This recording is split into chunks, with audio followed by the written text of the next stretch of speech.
오늘 우리에게 주시는 하나님의 말씀은 로마서 8장 12절에서 17절 말씀입니다. 제가 가진 성경으로는 신약전서 249장입니다. 그러므로 형제들아, 우리가 빚진 자로 돼 육신에게 져서 육신대로 살 것이 아니라 너희가 육신대로 살면 반드시 죽을 것이로되 육신으로서 몸의 행실을 죽이면 살리니 우리 하나님의 영으로 인도함을 받는 사람은 곧 하나님의 아들이라. 너희는 다시 무서워하는 종의 영을 받지 아니하고 양자의 영을 받았으므로 우리가 아빠 아버지라고 부르짖느니라. 성령이 친히 우리의 영과 더불어 우리가 하나님의 사는 것을 증거하시나니 자녀이면 또한 상속자 곧 하나님의 상속자여 그리스도와 함께한 상속자니 우리가 그와 함께 영광을 받게 하여 고난도 함께 받아야 할 것이니라. 이 말씀은 살아계신 하나님의 말씀입니다. 아멘. 조금 시원한 것 같습니다. 조금 온도 좀 올려주시면 감사하겠습니다. 시원하면 제가 좋아야 되는데 밑에 계신 분들이 좀 힘들으실까봐 그렇습니다. 저희가 살아계신 하나님 알아가기라는 제목으로 말씀을 계속 나누고 있습니다. 특별히 오늘은 아버지로서의 하나님에 대해서 메시지를 나누기 원합니다. 하나님을 아버지라 이야기하는 것은 교회를 좀 다녀보게 되면 저희도 습관 삼아 하나님을 아버지라 부르게 되고 하나님을 아버지라 부르는 것이 별 생각 없이 그저 그렇게 부르게 될 때가 많이 있습니다. 그렇지만 하나님을 아버지라 부르는 것만큼 축복된 게 없고 하나님을 아버지라고 부를 때에 감동이 없으면 이거 큰일 나는 겁니다. 왜냐하면 오늘 저희들이 말씀을 잠깐 보기를 원하는데요. 갈라디아서 4장 4절부터 6절까지 말씀 우리가 보게 되면 이 굉장히 중요한 하나님을 아버지로 부를 때 굉장히 중요한 그 내용이 거기 있기 때문에 그렇습니다. 같이 한번 갈라디아서 4장 4절부터 6절 화면에 나오신 걸 읽어보시겠습니다.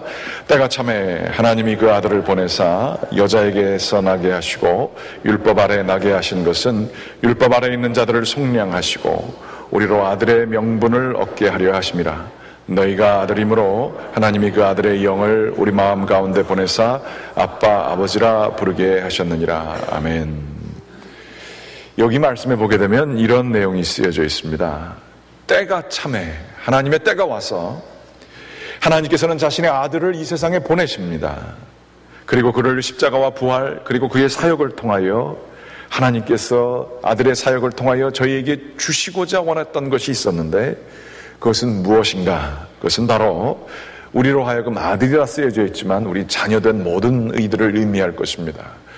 자녀들이 하나님을 아버지라 부르고 우리가 하나님의 자녀가 되는 명분이라고 했는데 명분은 이거 이름만인 것 뭐 이렇게 해석이 잘못될 수 있습니다. 영어로는 full right, 모든 권리라고 이렇게 볼 수 있습니다. 즉 하나님의 자녀가 되는 모든 권리를 우리에게 주시기 위해서 예수님이 오셨다는 거예요. 그게 때가 돼서 그렇게 주셨다는 거예요. 그러므로 우리가 하나님의 그 경륜 가운데 계획 가운데에 아들의 영이 우리 마음 가운데 오게 돼서 우리가 하나님을 아빠, 아버지, 아빠라고 하는 것은 그 어린아이가 아버지를 부를 때 하는 얘기입니다. 우리 한국말도 그렇죠.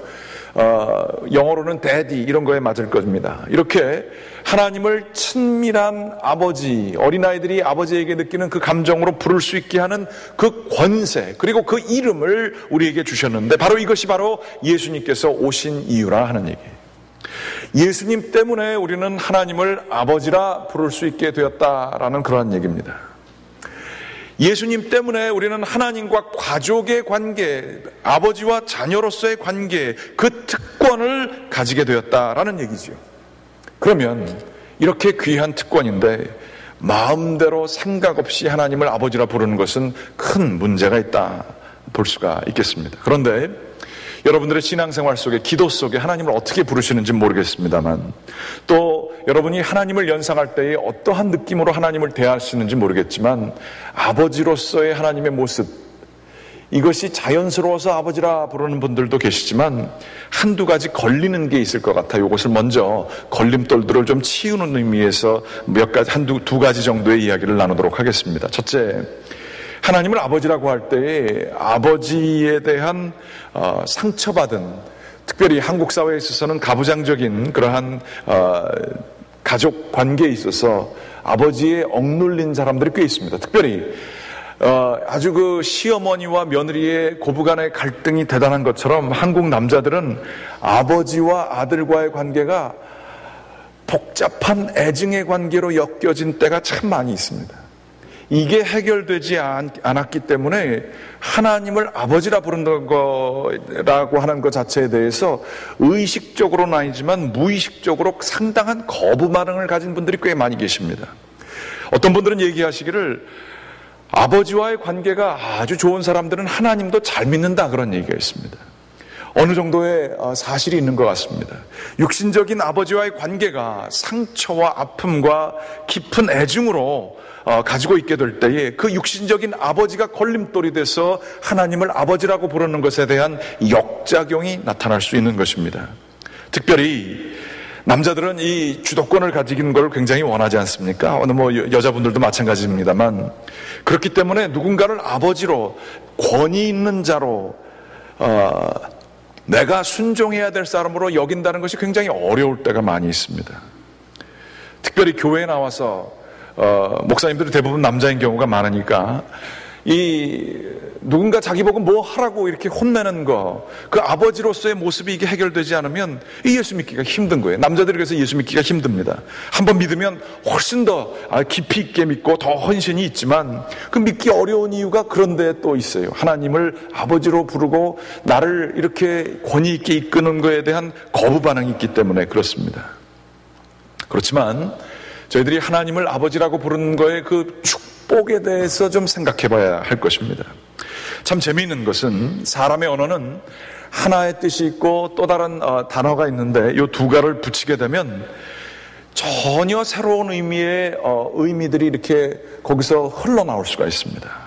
대표적인 예가 하나님과 어린 양, 오늘도 예수 어린 양 이렇게 불렀지만 그 두 가지를 이렇게 붙여놓게 될 때에 전혀 다른 세계가 우리 가운데 열려지게 될 수가 있습니다. 하나님 하면 보통 사람들은 생각하기를 천지를 만드신 조물주 혹은 막연하신 계신지 안 계신지 모르는 그분, 그 정도로 생각하고 끝날 때가 있습니다. 저 멀리 계시는 분, 혹은 어린 양 하면 그저 털 많은 귀여운 동물, 이 정도로 생각하기가 쉬워요. 그런데 하나님의 어린 양 그러면 그 다음서부터는 그 두 가지가 합쳐졌을 때 전혀 다른 의미가 나타나게 됩니다. 하나님의 의미도 변하게 되고 어린 양의 의미도 변하게 되고, 뿐만 아니라 하나님의 어린 양 그러게 되면 그 지향하는 바가 전혀 다른 걸로 드러나게 되는 것이죠. 멀리 계셨고 창조주였던 하나님의 이미지가 출애굽 사건의 성서에 나타난 어린 양의 피를 바르라고 명령하시고 그들에게는 진노의 영이 임하시게 하지 않고 구원을 받게 해주신 하나님의 백성들을 이끄시는 출애굽 하나님의 역사 속에 있는 하나님의 모습이 거기서 드러나게 되는 것입니다. 추상적인 하나님, 철학 이론에서나 나오는 초월자 이 정도가 아니라 인간의 역사 속에 개입하신 스토리가 있는 존재로 바뀌어지게 되는 것이죠. 우리를 구원하시는 하나님, 이렇게 바뀌게 됩니다. 뿐만 아니라 어린 양의 경우도 귀여운 동물로 끝나는 것이 아니라 그들이 가지고 있는 순전함, 그들이 그 순전함이 피를 흘리게 돼서 나의 죄가 그들에게 덮여 씌워지게 되는 그런 일. 그러면서 괜히 어린 양만 보면 예수 잘 믿는 사람들은 미안해집니다. 나 때문에 고생 많다, 이런 생각도 들고, 뿐만 아니라 그 이미지가 신약에 와서 나타나는 하나님의 저가는 하나님의 어린 양을 보라라고 하는 세례 요한의 이야기처럼 하나님의 어린 양이 예수 그리스도를 가르치는 상징물로 변하게 됩니다. 그 어린 양은 그저 귀여운 동물, 털 많은 동물, 잘 보지 못하는 이스라엘에 있는 동물에서 우리를 예수님에게로 인도하는 다리가 되어지는, 상징이 되어지는 물건으로 변화되게 되어지는 것이죠. 그러며 하나님의 어린 양 되신 예수 그리스도가 자연히 우리 가운데 하나님의 어린 양 하면 그 이미지가 보여지게 되는 것입니다. 제가 이 이야기를 길게 하는 것은 바로 우리의 육신의 아버지 혹은 추상적으로 생각했던 하나님, 이 개념이 하나님을 아버지로 부르게 될 때에, 그것이 합일되게 될 때에 전혀 다른 세계로 변화될 수 있다라고 하는 사실인 것입니다. 특별히 육신적인 아버지가 걸림돌이 되시는 분들에게 하나님 아버지를 진정으로 만나게 될 때에 아버지에 대한 부정적인 것들이 사라지고 참 아버지, 진정한 아버지가 무엇인지를 경험하게 되면서 정말로 아버지를 우리가 얻게 되는, 참 아버지를 얻게 되는 축복을 누리게 될 수도 있습니다. 그리고 우리의 육신적인 아버지 때문에 아팠던 그 아버지 하면 그냥 거기에 들어갔었던 좋은 경험이 있으신 분들도 계시겠지만, 아버지 했을 때에 들어갔던 그 모든 것들이 진정한 아버지를 알게 될 때에 그분을 하나의 인간으로 혹은 연약한 하나의 남성으로 바라보게 되며, 그래도 그분이 가졌던 아버지의 역할이 이런 게 있지 않았는가를 객관적으로 볼 수 있는 눈이 생길 뿐만 아니라 육신적인 아버지를 오히려 용서하고 이해할 수 있는 능력이 생기게 됩니다. 이게 참 신비한 겁니다. 하나님 아버지를 만나게 됐을 때 육신적인 아버지를 더 사랑할 수 있고 용서할 수 있고 이해할 수 있는 대상이 되어진다는 거예요. 하나님을 만나기에 걸림돌이 될 수 있었던 그 상대가 하나님 아버지를 만나게 됐을 때 오히려 그분이 우리에게 용서의 대상, 아니면 우리에게 걸림돌에서 정말 우리가 더 품어 안을 수 있는 분으로 변화될 수 있다는 그러한 얘기인 것이지요. 두 번째로는 하나님을 왜 아버지라고만 묘사하는가라는 생각들을 하시기 쉽습니다. 우리 어린아이들도 그렇게 얘기하죠. 하나님은 왜 어머니가 안 되는가? 일단 우리들이 생각해 보게 되면 하나님은 인간의 젠더, 성이 의미하는 것이 적용될 수 없는 초월자입니다. 하나님은 남자도 여자도 아니시죠. 하나님은 인간이 아니시죠.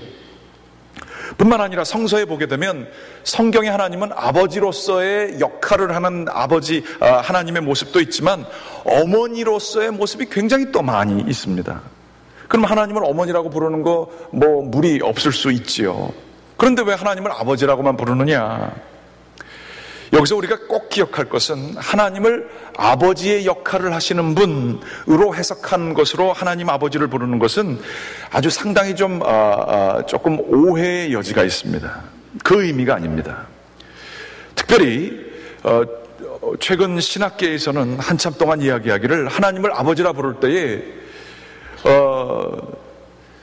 억압적인, 나쁜 의미에서의 가부장적인 폐해들이 드러남에도 불구하고 교회가 하나님을 아버지로 부르면서 나이 든 남자들을 권위의 자리에 놓게 되는, 그것이 그 자체가 나쁜 것은 아니지만 그거의 폐해들까지도 축복하게 되는 그런 기능을 하나님을 아버지로 부를 때 있었다라고 하는 그런 신학적인 비판이 있었습니다. 여러분들 별로 그거에 관심 안 하실지 몰라도 그것 때문에 목숨을 걸고 신학을 하시는 분들도 계셨습니다.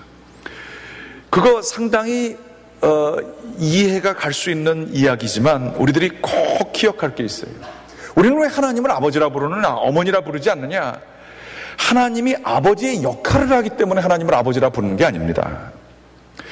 제자들이 예수님에게 어떻게 기도할까요? 라고 물어봤습니다. 그랬더니, 왜냐하면 기도를 예수님이 열심히 하셨는데 기도만 하면 막 놀라운 일들이 일어나니까 자기네들도 배우고 싶어서 어떻게 기도할까요? 그 얘긴즉슨 하나님과 우리가 어떻게 관계를 맺으면 될까요? 그러한 얘기를 물어보는 거예요. 그랬을 때 예수님은 주기도문을 알려주시면서 첫 번째로 너희는 하나님을 이렇게 불러라 라고 얘기하셨습니다. 우리식으로 얘기하면 하늘에 계신 우리 아버지요, 영어로 얘기하면 Our Father in Heaven, 하나님을 아버지라고 예수님께서 소개하셨던 것이죠. 예수님은 늘 하나님을 아빠, 아버지로 부르셨던 것입니다. 이것은 유대교 안에서도 굉장히 드문 신학적인 해석이고, 감히 하나님을 아버지로 부르는 것은 아무나 할 수 있는 일이 아니었던 것입니다. 그런데 예수님께서 우리에게 소개하시고 예수님께서 제자들에게 관계를 맺기 원하시는 그분을 지칭할 때에 하나님을 아버지라 부르셨던 것입니다. 다시 말하자면 하나님이 남성의 역할을 하기 때문에 하나님 아버지가 아니라 예수님이 가르쳐 주신 하나님의 정체성이, 하나님의 이름이, 하나님의 호칭이 하나님 아버지가 이런 것과 연관이 있다라고 하는 것이죠. 특별히 하나님께서, 예수님께서 가지셨던 그 관계, 그 특별한 관계가 예수님 때문에 우리에게 주어지게 됐는데, 그 아주 긴밀하고 축복되고 우리에게 능력을 주시고 세상을 다르게 사실 수 있게 하는 그러한 독특한 하나님을 일컫는 방법이 바로 하나님 아버지라고 하는 것에 들어가 있다라고 하는 얘기입니다. 그러므로 우리가 하나님을 부를 때 아버지라고 부르는 것은, 하나님 아버지라 부르는 것은 정말로 깊은 어떤 의미가 있는 것을 볼 수 있습니다. 또 이 하나님을 아버지라 부를 때에 놀라운 영적인 세계가 우리 가운데, 그 의미의 세계가 열려지게 되는 것입니다. 그러면 그 의미의 세계, 오늘과 다음 주에 이르러서 계속 얘기할 텐데요. 첫 번째, 하나님을 아버지라 일컬을 때 그것이 의미하는 바가 무엇인가? 첫 번째는 언약의 관계입니다. 모든 사람들이 하나님의 자녀이다. 이 얘기는 성서적으로 볼 때 맞기도 하고 틀리기도 합니다. 무슨 얘기냐? 대부분은 모든 영혼들은 다 하나님의 자녀 아니겠습니까? 하나님으로부터 났으니까. 그건 맞는 얘기입니다. 그렇지만 성서에서 주로 신약에서 의미하는 바는 그거 아닙니다. 아버지를 정의하는 것은 한 두 개의 의미가 있습니다. 첫째는, 아버지는 우리의 존재 혹은 생명의 근원 되십니다. 생물학적으로 아버지가 없었으면 우리가 있을 수가 없었겠죠. 그렇기 때문에 아버지입니다. 그렇지만 두 번째로는 그분이 나와 관계를 맺기 때문에 아버지입니다. 혹시 영화나 드라마 이런 거 보신 분들은 이런 대사를 들은 적이 있을 거예요. 아버지가 젊었을 때 어디를 떠났어요. 무슨 사연이 있어서 떠났는데 나이가 들어서 아주 그 초췌한 모습으로, 죄진 사람의 모습으로 그 가정을 방문합니다. 그러면 자녀와 아버지와의 관계가 이런 대화로 됩니다. 당신이 누군데 나를 찾아옵니까? 나는 당신이 아버지가 아닙니다. 라고 얘기를 합니다. 당신은 나의 아버지가 아닙니다. 라고 얘기합니다. 이때 아버지들이 주로 이제 어필하는 게 이제 이러한 얘기입니다. 그래도 너는 나의 유일한 피부치 아니냐. 이렇게 얘기를 합니다. 생명의 근원으로서의 아버지를 얘기하는 것이죠. 그랬을 때 그 자녀들이 하는 얘기가 있습니다. 그렇지만 내가 아버지가 필요했을 때 당신은 없지 않았습니까? 그러므로 당신은 나의 아버지가 아닙니다. 이런 대화를 많이 TV에서, 드라마에서 보시지 않으셨습니까? 혹은 직접 하신 일도 있으신 분도 계실지도 모릅니다. 이 대화 속에 아주 깊은 아버지에 대한 이해가 있습니다.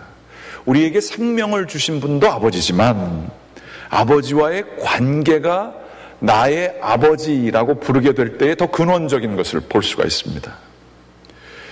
우리가 경험하는 이 세상에서와 전혀 다르지요. 하나님이 아버지 되신 건 하나님이 부재하신 케이스 때문에 그런 게 아니라, 하나님은 지금도 열정적으로 우리와 아버지와 자녀와의 관계를 맺기를 원하십니다. 우리에게 생명을 주셨을 뿐만 아니라 우리와 관계를 맺기를 원하십니다. 그런데 우리가 문제인 거죠. 우리가 집을 출가한 것처럼 하나님을 알만한 것이 저희 가운데 있는데도 우리가 그분을 아버지라 부르지 않을 때가 참 많이 있습니다. 혹은 기도할 때 하나님을 아버지라 부르면서도 그 깊은 관계가 정말로 형성되지 않았을 때가 많이 있습니다. 우리는 예수 그리스도를 믿는다 하였을 때에 하나님 아버지와 깊은 언약의 관계로 들어가는 것을 의미하는 것입니다. 요한복음 1장 10절서부터 11절 말씀에는 이러한 말씀이 쓰여져 있습니다. 같이 한번 읽어보실까요? 그가 세상에 계셨음에 세상은 그로 말미암아 지은 바 되었으되 세상이 그를 알지 못하였고 자기 땅에 오매 자기 백성이 영접하지 아니하였으나 영접하는 자 곧 그 이름을 믿는 자들에게는 하나님의 자녀가 되는 권세를 주셨으니, 이런 말씀이 쓰여져 있습니다. 이게 그 얘기입니다.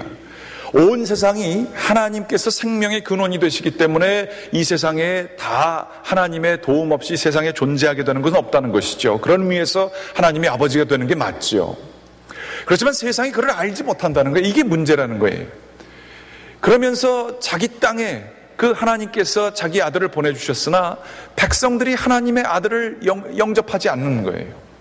그러나 그를, 예수 그리스도를 영접하게 되면 영접하는 순간 그 이름을 믿는 자들에게 하나님의 자녀가 되는 권세를 주셨다.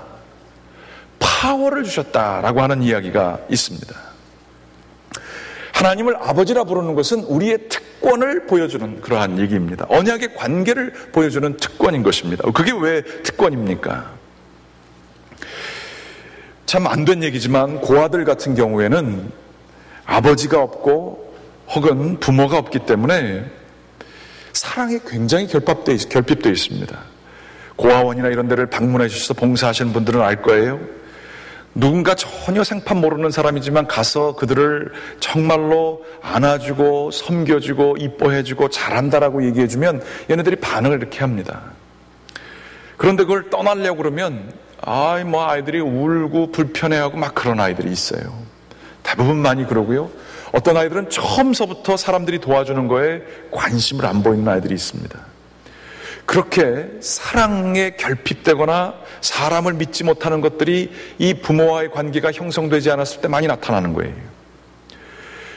그런데 부모의 사랑을 충분히 받고 난 사람들은 남들이 사랑을 주면 나도 사랑을 주고 서로 기쁜 관계를 누리는 것이 가능합니다. 혹은 사랑하는 사람이 떠나간다 할지라도, 잠시 떠나간다 할지라도 넉넉하게 떠나보낼 수 있는 말하자면 사랑의 내공이 있습니다. 그런데 이 깊은 부모, 특별히 아버지와의 관계가 형성되지 않은 사람들은 뭔가 평생 사는 동안 아버지의 관계가 성공적으로 아름답게 맺어지지 않는 경우에는 그것에 흔적이 남아요. 제 친구들을 봐도 그렇고 여러분의 경험도 그럴 것입니다. 아버지의 관계가 참 좋은 사람들은 권위 있는 사람들과 자기의 상사나 이런 사람들과 관계하는 게 편할 때가 참 많이 있습니다. 그런데 아버지와 이게 안 좋은 사람들은 윗사람하고 대하면 그 아버지 생각이 나도 모르게 나서 그 안 좋은 역작용들이 나타날 수가 있어요. 혹은 아버지가 결핍되어 있는 경우에는 그 피해가 이루 말할 수가 없어요. 늘 혼자인 것 같은 거예요. 늘 내가 의지할 지붕이 없는 것 같은 거예요. 그러면서 불안해하는 게 있습니다. 우리들도 아버지가 있는데도 불구하고 그렇게 살아갈 수 있죠. 많이 가져야 되는 거예요. 그래야 사람들의 인정을 받으니까. 더 지나치게 자꾸만 가지려고 하는 사람들 같은 경우에 아버지께 인정받기 원하는 그 강렬한 열망들이 있는 경우가 참 많이 있어요. 그것 때문에 쉬지 못하는 겁니다. 그것 때문에 열심히 일하는 것 같지만 그 속에는 두려움의 영이 있을 때가 있어요. 오늘 말씀 한번 보시죠. 오늘 로마서 말씀에 보게 되면 하나님의 영을 가진 사람들은 자유하고 담대할 수 있지만 하나님의 아버지의 영을 받지 못한 사람들은 종의 영을 받았다, 그런 얘기가 쓰여져 있습니다. 종의 영이 무엇이냐? 두려워하는 거예요. 이거 잘못되면 큰일 나지 않나? 이거 무슨 일 생기지 않나? 늘 불안한 거예요. 잘해야 되는 거예요. 두려운 거예요. 남들보다 성적도 더 잘 받아야 사람들한테 인정받을 것 같고요.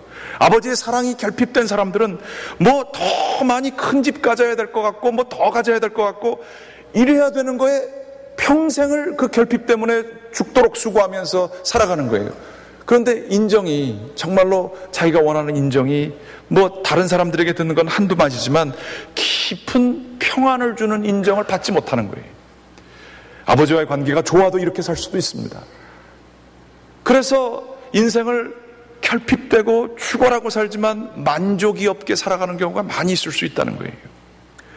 그러나 하나님을 아버지로 만나게 된 자들, 예수 그리스도를 통해서 정말로 참 아버지 하나님을 만난 자들에게는 아들의 영이 주어지게 됩니다. 이들은 아버지라 부를 수 있으며 그들은 17절 말씀에 보게 되면 상속자인 것이 드러나게 돼요. 내가 비록 조금 손실이 있어도, 어려움이 있어도, 관계에 아픔이 있어도 아버지께서 나를 상속을 줄 엄청난 재산이 있는 것을 아는 사람들은 흔들림이 없이 지낼 수가 있어요.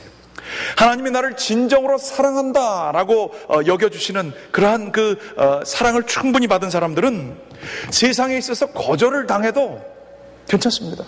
왜냐하면 제일 중요한 하나님께서 나를 인정해 주기 때문에 괜찮은 거예요. 이게 엄청난 특권인 줄 여러분들 아시기 바랍니다. 하나님을 아버지로 경험하면서 그 관계가, 언약의 관계가 살아있게 되게 될 때에 우리들은 세상이 줄 수 없는 평안을 누릴 수가 있습니다. 세상에서 인정받기 위해서 죽으라고 노력하지 않아도 됩니다. 조금만 어려운 일 생기면 호들갑을 떨지 않아도 됩니다. 하나님께서 주실 엄청난 상속, 유산 상속이 우리 가운데 있기 때문에 그렇습니다.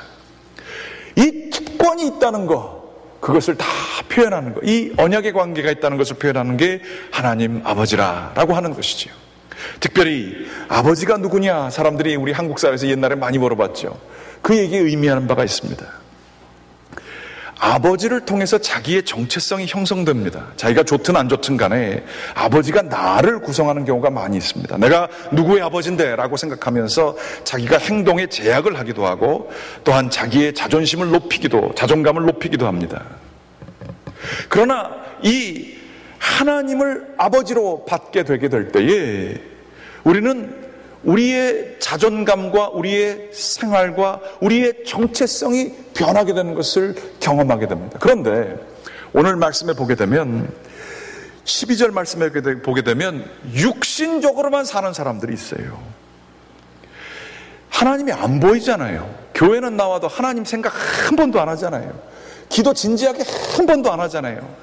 그 육신적으로 사는 거예요. 교회는 나오지만, 교회에서 일 많이 할 수도 있어도 기도 속에 깊이가 없을 때가 있어요. 그 언약의 관계가 없는 거예요. 육신적으로 그냥 사는 거예요. 그렇게 됐을 때는 하나님이 나의 삶을, 정체성을 주지 못하는 그러한 육신적인 생활 속에 살아가는 것입니다. 하나님과의 관계가 있게 되면 육신적인 몸의 행실, 지나친 쾌락을 추구하거나, 욕심을 가지고 많은 것들을 더 추구하려고 하거나, 자기가 원하는 대로만 살려고 하거나, 뭐 옳은 것이 있는 줄 알아도 그거 내가 원하지 않으면 안 하려고 하는 그 반골 기질이 생기거나, 뭐 이런 것들, 그 육신적인 거라 하는 거예요.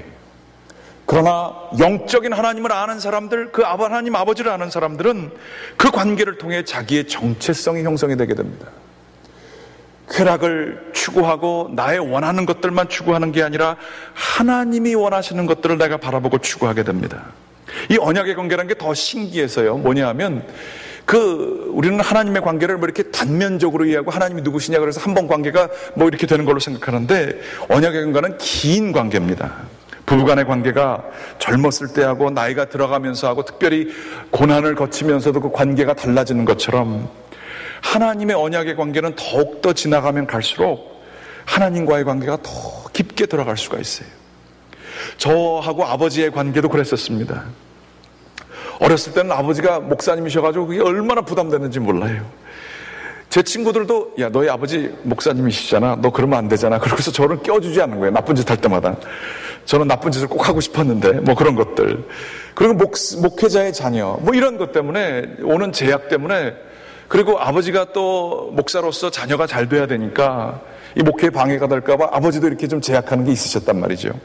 그게 너무 싫었어요. 그렇지만 나이가 들면 들수록, 뭐 저도 목회자이기 때문에 그렇긴 하지만 아버지와의 관계가 바뀌어지면서 지금은 저희 아버지하고 제가 전화하면 한 30분에서 1시간 통화합니다. 그러면서 이런저런 얘기를 하는데 참 아버지처럼 좋은 선배, 그런 분이 없어요. 그러면서 이 나이가 지나가게 되면서 아버지에 대한 고마움이 더욱더 깊어지고 감사하게 되는 걸 볼 수 있습니다. 마찬가지입니다. 하나님 아버지라 부르면서 우리의 인생 여정을 가게 될 때에 그분이 우리를 정체성을 주시고 또 하나님께서 원하시는 것들을 행하다 보면 우리의 삶이 전혀 다른 차원으로 이끌어줄 수 있는 거예요. 그게 바로 하나님 아버지라 부르는 데에 있는 깊은 관계인 것을 보게 됩니다. 무엇보다 두려워하고 불안에 떨면서 사람들의 인정받으려고 꼭 이겨야만 하고 꼭 더 남들에게 더 잘나야만 하고 하는 우리들의 이 영혼, 이것이 나를 지켜주신 아버지가 야 괜찮아, 너는 내 아들이잖아 라고 하는 하나님을 믿게 되면 여기로부터 자유하는 것처럼 이렇게 귀한 언약의 관계, 이것이 얼마나 귀중한지 모릅니다. 두 번째로는 또 다른 다음 주에도 더 얘기하겠습니다만, 하나님을 아버지라 부르는 것은 우리가 은혜 속에 사는 것을 의미합니다. 직장에서 우리는 상사가 아무리 좋은 사람이라 할지라도 그 사람과 나의 관계는 나의 업무 수행 능력에 딸려 있습니다. 내가 작업을 잘못하게 되면 그 사람하고 관계가 어려워질 수밖에 없지요. 그런데 이러한 관계로 가족을 대하는 그러한 경우도 많이 있습니다. 남편과 아내도 이것이 언약의 관계가 되어야 되는데 잘못하면 남편이 돈을 못 벌어오면 남편을 해고할 때가 있어요. 혹은 아내가 뭘 잘못하면 아내를 벌 주려고 하는 사람이거나 아내를 소박하는 사람들도 있어요. 아니면 서로가 이혼하면서 서로가 서로를 자르는 경우가 있어요. 그러한 그 자기의 능력에 따라 모든 것이 인정받는 그 두려움, 내가 못하면 이 세상은 나를 버릴 것이다라고 하는 두려움 속에서 가정 속에서도 그렇게 살아갈 수가 있다는 거예요.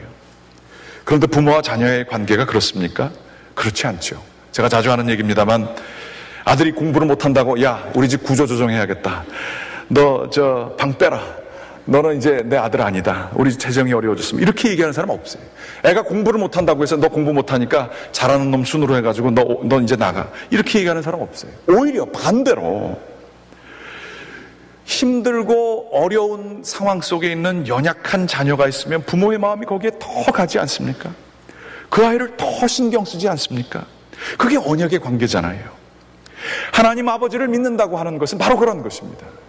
그 어느 때보다도 이 불완전한 아버지나 부모들도 자녀를 향해서 그 마음을 갖는데 온전하신 하나님께서는 우리가 아플 때마다 그 어느 때보다도 더 우리를 도와주시기를 원하시고 더 우리에게 마음을 쓰시는 분이 하나님 아버지인 거예요. 그게 은혜의 관계라는 거예요. 그 은혜를 충분히 받은 사람들은요, 이 두려움에 자기 능력에 따라 판단되는 이 세상 속에서 하나님께 받은 그 자비함과 은혜의 관계를 넓혀갈 수 있어요. 하나님을 아버지라 찐하게 부르는 사람이면 사람일수록 모든 사람들을 두려움에서 자유하게 하는 그러한 사랑으로 자기가 받은 사랑을 가지고 나눠줄 수 있는 능력이 있다라고 하는 것입니다. 시편 103편 13절서부터 14절에는 이런 말씀이 있어요. 아버지가 자식을 긍휼히 여긴같이 여호와께서는 자기를 경외하는 자를 긍휼히 여기시나니 이는 그가 우리의 체질을 아시며 우리가 단지 먼지뿐임을 기억하심이로다. 하나님이 우리에게 아버지가 되시고 우리를 긍휼히 여기시는데 그 이유는 우리가 잘나서가 아니라 의로가 의로워서가 아니라 내 체질을 아신다는 거예요. 내가 얼마나 연약한지를 아신다는 거예요. 내가 먼지 같은 존재임을 아시기 때문에 내가 잘못을 하고 죄를 져도 하나님께서는 그렇기 때문에 더 긍휼히 여기시는 분이 바로 하나님이시라라고 하는 거예요. 여러분 기도하실 때 어떻게 기도하십니까? 하나님을 아버지, 내가 힘들 때 특별히 약할 때 강함 되시네라고 얘기하는 것처럼 하나님을 아버지라고 이렇게 부르면서 다른 기도 필요 없어요. 아버지라고 이렇게 부르는 것 속에 정말로 놀라운 은혜가 있습니다. 그 은혜의 관계가 정말 이게 잘 안 되시면 한 100번 정도 해보세요. 아버지라고 하면서 그 기도의 그 아버지로서 저희를 붙들어 주시는 성경 말씀을 의지하시고 기도해 보세요. 무릎 꿇어 보세요. 특별히 힘들 때 하나님께서 우리를 이렇게 감싸 안아 주십니다. 아들의 영을 우리에게 주십니다. 예수 그리스도 때문에 저 멀리 계신 하나님이 나의 아버지가 되신 그것에 대한 감격이 오게 됩니다. 예수님께서는 우리에게 하나님을 여러 가지로 소개하실 수 있었어요. 만왕의 양, 창조주이신 하나님, 공의로우신 심판자, 가장 거룩하신 하나님이라고 얘기하실 수 있었지만 주기도문에서 너희의 아버지 하나님은 이런 분이시다. 하나님이 아버지다 라고 소개를 해주셨어요. 미국 대통령과의 관계가 우리는 얼마나 멉니까? 그런데 대통령의 방에 밤 2, 3시에 찾아가서 문 연다. 우리가 만약에 연다 그러면 아마 가기 전에 아마 그런 일도 있지도 않겠지만 우리가 잡혀갈 거예요. 그렇지만 대통령 방문에 밤 2시간, 3시간, 4시간 그 다음날 대통령이 가장 중요한 게 있어도 문을 열고 들어갈 수 있는 사람이 있습니다. 그거는 자녀일 거예요. 바로 이러한 그 특별한 관계입니다. 예수님께서는 바로 그 하나님을 우리에게 소개하셨죠. 하나님을 아버지라 부르는 것은 이러한 은혜의 관계를 의미하는 것입니다. 여러분과 하나님과의 관계가 어떠십니까? 하나님과의 관계를 통해서 우리가 정말로 놀라운 축복을 누릴 수가 있습니다. 그 축복을 누리시는 저와 여러분 되시기를 간절히 기원합니다. 오늘 응답성은요, 제가 이걸 준비하면서